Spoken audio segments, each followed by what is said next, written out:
ఈరోజు కేటీఆర్ కానీ హరీష్ రావు కానీ వాళ్ళిద్దరి మధ్యలో ఆధిపత్య పోరు అవుతుంది. ఇంటర్నల్గా కోల్డ్ వార్ నడుస్తుంది. నేను ముఖ్యమంత్రి అని అంటున్నాడు. దాని విషయంలో కేసీఆర్ గారు ఫామ్ హౌస్ నుంచి బయటకు వస్తలేరు. వాళ్ళిద్దరి మధ్యనే క్లారిటీ లేదు. నేను వచ్చి ఏం మాట్లాడాలా, నేను ప్రజలకు ఏం చెప్పాలనే సమాధానంలో ఆయన సందిగ్ధంలో ఉన్నాడు కేసీఆర్. కానీ ఇప్పుడు మన తెలంగాణలో కుటుంబ పాలన చర్మగీతం పాడిండ్రు రాష్ట్ర ప్రజలు.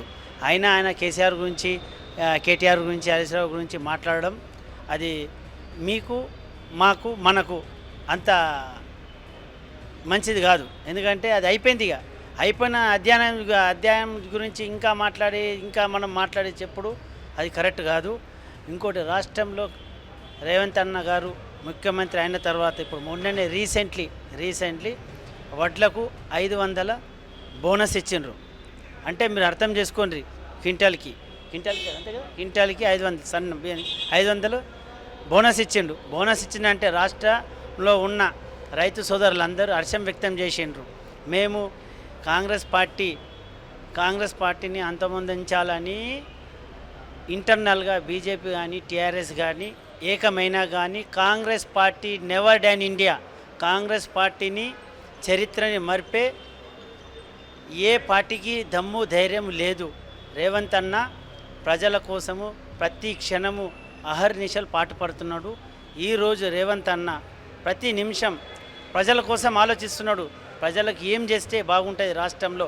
10 సంవత్సరాలు రాష్ట్రంలో ప్రజలు నరకయాతన పడ్డారు కేసీఆర్ గురించి. ఈరోజు రేవంత్ అన్న ప్రతి నిమిషం ప్రజల కోసం పాటుపడుతున్నారు.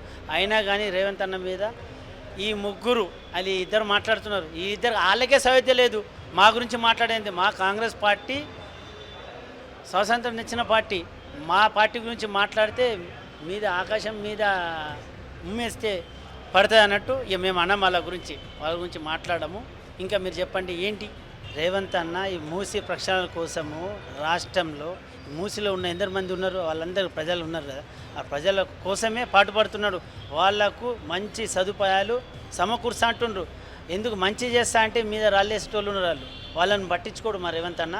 పని ముందుకు చేస్తాడు, పని చేస్తూనే ఉంటాడు. చూడు కొద్ది రోజులు ఇప్పుడు విత్తనం పెట్టంగానే వెంటనే మొక్కయి ఫండ్లు ఇస్తారా? ఇప్పుడు ఆ పని చేస్తేనే కదా దాని రిజల్ట్ వస్తుంది. రిజల్ట్ రాకముందే మనం మాట్లాడుతుంటే పిల్లవటం ముందే కుల్ల కొడుతుందా? కాదు కదా మరి. Subscribe us and press the bell icon for more interesting updates.